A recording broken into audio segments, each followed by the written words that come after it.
Moscow, July 15, 1977, 10:30 p.m. The railway bridge over the Moscow River is almost empty. Martha Peterson walks slowly, controlled breathing, no apparent hurry, but under her blouse, pressed against her body, the SRR-100 receiver is silent. No KGB radio signal. No surveillance detected. She spent 2 hours doing SDR on the streets of Moscow. Surveillance detection route. Metro, tram, side streets, changes of direction. Nothing. She's clear, she can proceed. She holds a piece of fake concrete. Inside, miniature camera, disposable code pad, instructions, money. Material for Trigon. Her most valuable agent. She's never seen him in person. Exclusive communication via dead drops. Secret locations where she leaves packages and he collects them later. Impersonal. Invisible. Secure. The bridge tower has a narrow niche in the stones. Perfect spot. She goes in, total darkness. 4 seconds. Leaves the false concrete at the base. Turns around. Exits the tower. 3 men appear out of nowhere. They grab her arms. Big, violent hands. She screams in Russian, she screams loudly, hoping that Trigon is nearby so that he hears, so that he knows something is wrong, hoping that he runs away. She kicks hard. One of the men groans. Another later shows a huge bruise on his shin. Later, one of them will say that he was hospitalized, that he couldn't have sex for weeks because of her kick. But it doesn't matter. They hold her down on the ground, they search every inch of her body. They rip the SRR-100 from under her blouse. They photograph everything. Her, the equipment, the fake package. They throw her into a van. Destination, Lubyanka, the KGB prison, the center of Soviet terror. Inside the van, hands tighten around her wrists. A young militiaman holds her left arm. During the fight, the Seiko watch strap broke. Martha looks down. The militiaman follows her gaze. He sees the loose strap. With unexpected gentleness, he adjusts and fastens the bracelet. For a second, they are holding hands. CIA agent and KGB officer. Martha squeezes his hand twice. He squeezes back. A human moment amidst the collapse. But in her mind, only one thing matters. What happened to Trigon? Martha Jane Denny was born on May 27, 1945 in Kansas City, Missouri. She grew up in Darien, Connecticut. A classic American suburb. A normal family. No espionage on the horizon. She graduated from Drew University in 1967. She wanted to be a teacher. In her first week of college, she met John Peterson, a Green Beret, a Vietnam veteran between 1967 and 1969. They married in 1969. He joined the CIA after the war. He was sent to Laos. Martha went with him. They saw the war up close. Helicopters, jungles, paramilitary operations. She learned what it was like to live on the edge. October 19, 1972. John Peterson died in a helicopter crash in Laos. Classified mission. Martha was 27 years old, widow of a CIA officer, no children, no plans. Total emptiness.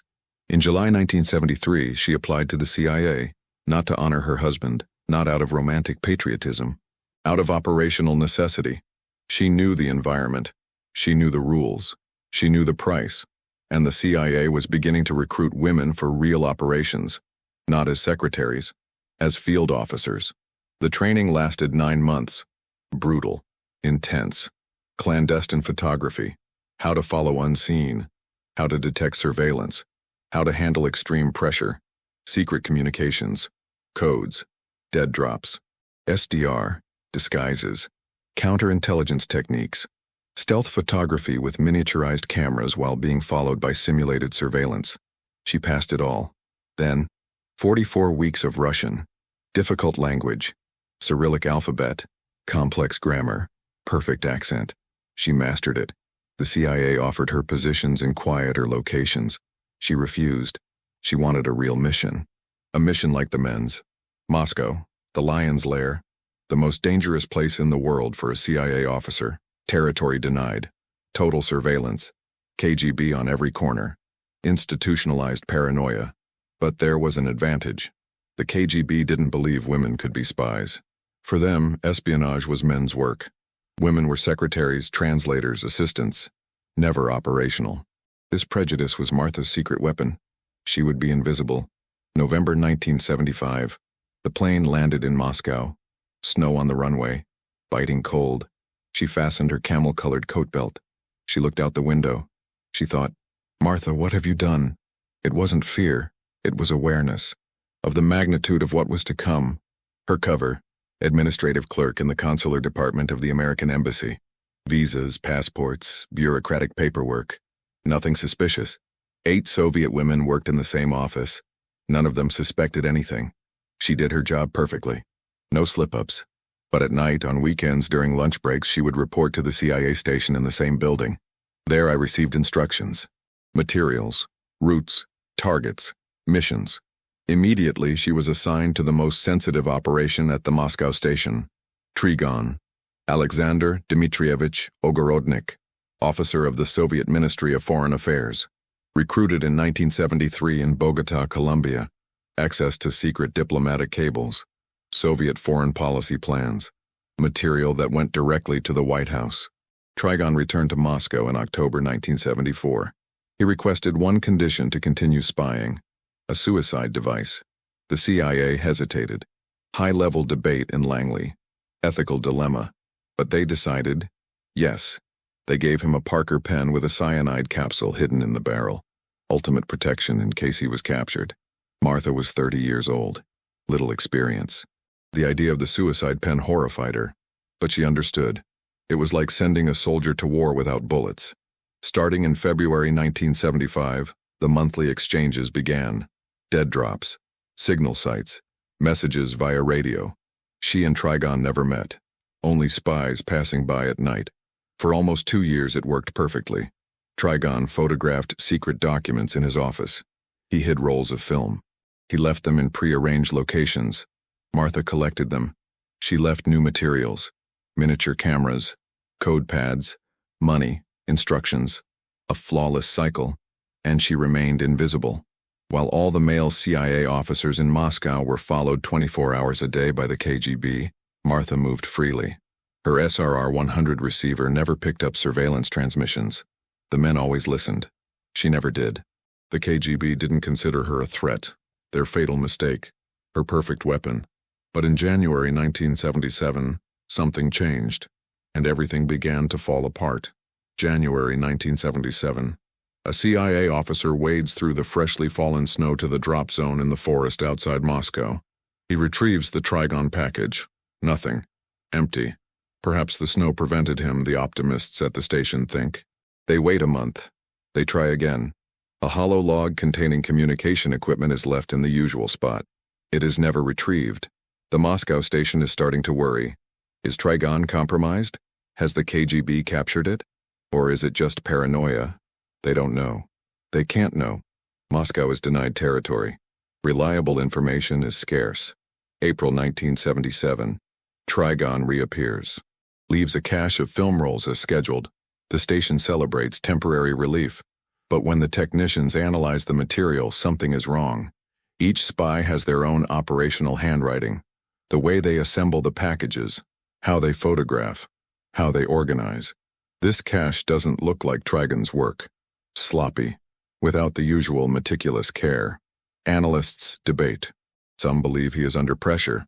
Others think the KGB has taken control. But no one is certain. The station decides to give him one last chance. They send a coded message via shortwave radio, transmitted from West Germany, asking for a sign of life. If he is ready to resume work, he must give the agreed-upon signal. And it does. A red dot appears on a children crossing, traffic sign next to a school in Moscow. The signal. Trigon is alive. It's ready. Or at least that's what it looks like. The Moscow station breathes a sigh of relief. Perhaps the paranoia was exaggerated. Perhaps Trigon was all right. They arrange a new meeting. June 28, 1977. Location agreed upon, time agreed upon, Martha gets ready. But Trigon doesn't show up. No package, no sign. Total silence. They arrange another meeting. July 15th. Krasnoluzhsky Railway Bridge over the Moscow River. Near the Lenin Central Stadium. Pre-selected location. Stone tower with a narrow niche. Perfect for a dead drop. Martha spends the afternoon preparing. She assembles the package, miniature T100 camera, one-time use code pad, instructions, money. She hides everything in a fake piece of concrete. It looks solid. No one would suspect a thing. Early evening, She leaves the embassy. The SDR begins. 2 hours of complex route, subway, trams, backstreets, abrupt changes of direction. She observes everything, faces, cars, patterns. Nothing repeats itself. The SRR-100 under her blouse is silent. No KGB radio signal. She is clean, completely clean. 10 o'clock. She arrives at the bridge. A leisurely walk alongside the train tracks, no hurry, no nervousness. The profile of a Soviet woman returning home. Nothing flashy. She has removed all jewelry that could identify her as non-Soviet, except for the Seiko, a gold-plated Japanese watch she bought at the Ubon Air Base in Thailand in 1971 when she was in Laos with her first husband. She enters the tower, complete darkness. She places the fake concrete in the niche. 4 seconds. She exits, and then everything explodes. 3 men appear. They weren't there before. Now they are. Strong hands grab her arms. She screams, loudly, in Russian, wanting Trigon to hear, wanting to warn him. She kicks, fights, resists. But it's 3 against 1. They overpower her, throw her to the ground, search every part of her body, rip out the SRR-100, photograph everything. Equipment, package, her, black van, Lubyanka, KGB prison. Martha is calm. Training takes over. She analyzes the situation. She didn't bring surveillance. She's sure of it. Which means only one thing. Trigon has been compromised.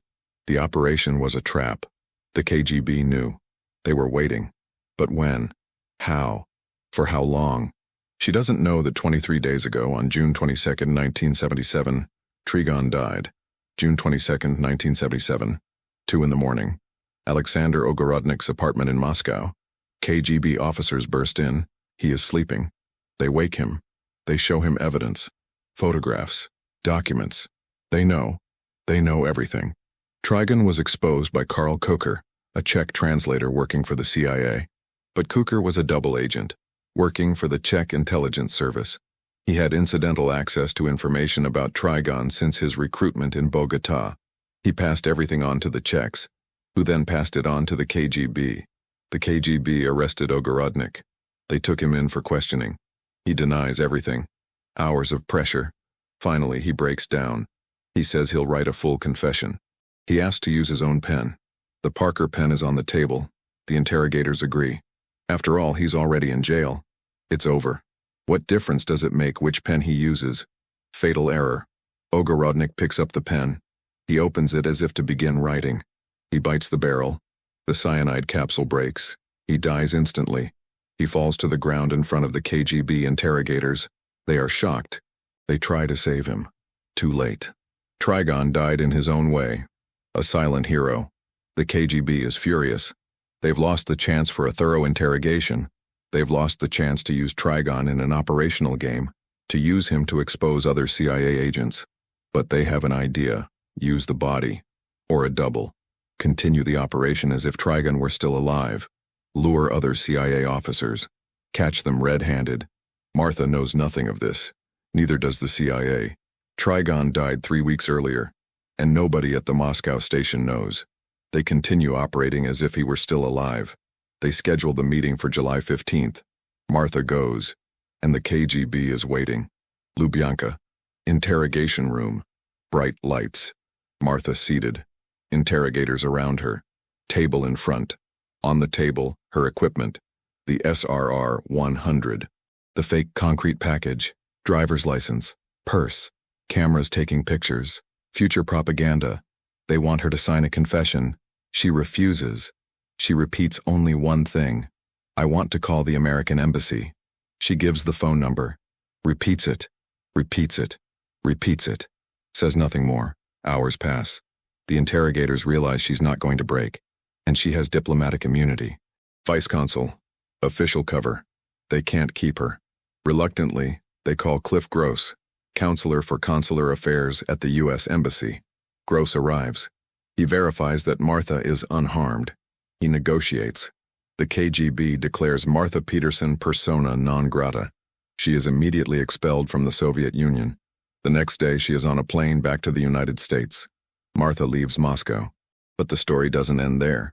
A year later, in June 1978, the KGB published an article in the Pravda newspaper. Massive propaganda.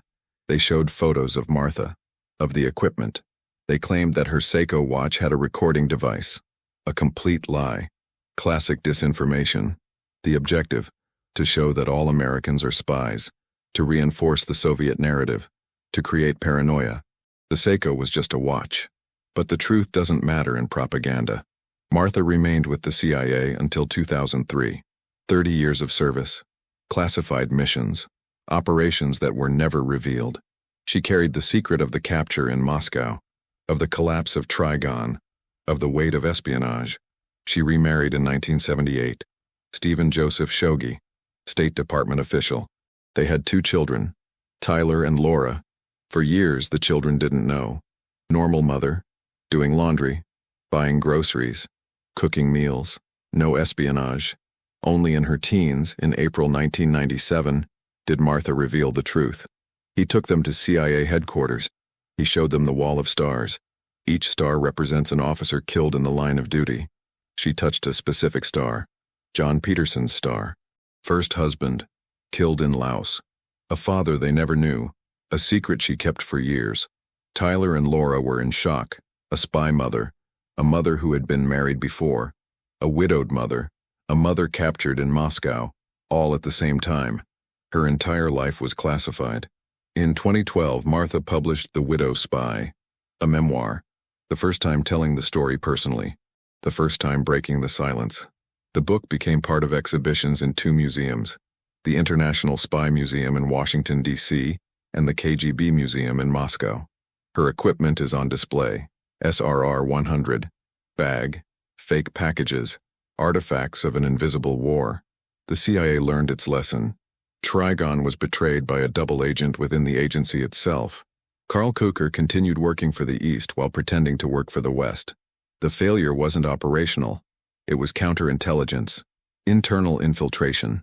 The most dangerous enemy is always the one within. Martha remains technically persona non grata in Russia, forbidden from entering, forever marked as an American spy. But she doesn't care.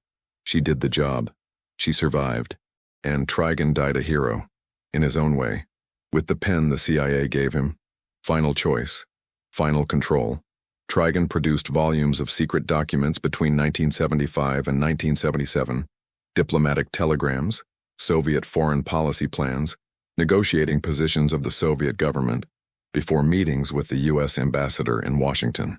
Positions of Soviet ambassadors around the world, during tense negotiations with the U.S. and its allies. Information that changed the balance of power in the Cold War. The intelligence he provided gave U.S. policymakers valuable insights into Soviet plans and intentions. It allowed the U.S. to anticipate moves, prepare countermeasures, and negotiate from a position of strength. The cost of Trigon was his life. Its value was incalculable. Martha Peterson was the first female operations officer sent to Moscow. She broke barriers. She proved that women could operate in restricted environments, that the KGB's prejudice was an exploitable vulnerability. After her, more women were sent. More missions were accomplished. More barriers were broken. But the price was high. Psychological, emotional, operational. Living under cover in Moscow was living under constant stress. Paranoia as an operational force. Every face could be KGB. Every car could be surveillance. Every move could be the last. Continuous tension. No relief.